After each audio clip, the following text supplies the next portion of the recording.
ماه نور و رحمت و غفران کجا هستی؟ بیا ماه شوق و لذت ایمان کجا هستی؟ بیا ماه پر فیض و نیایش ها هر آسانیم بیا ما همه بر سفرت مهمان کجا هستی؟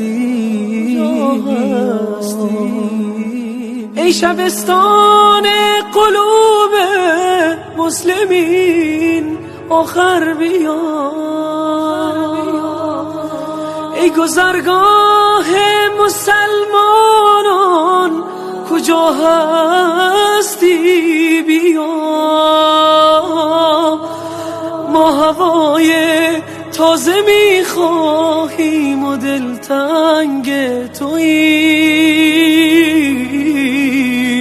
ای بهار تازه قرآن کجا هستی؟ بیا از گناه و معصیت ها خسته و درمانده ایم ماه عفو و بخشش رحمان کجا هستی؟ بیا ما همه مشتاق هر لحظه ز شبهای توییم ای فضیلت های بی پایان کجا هستی؟ در فراقت همچو مرغی ناله ها سر دادیم ما چو شمعی در غمت سوزان کجا هستی؟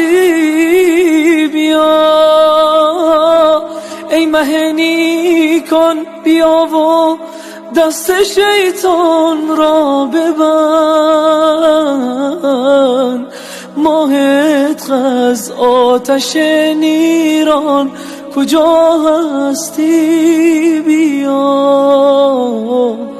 ماه عتق از آتش نیران کجا هستی؟ بیا مسلمین در خواب غفلت ماه بیداری بیا ای مه بیداری وجدان کجا هستی؟ بیا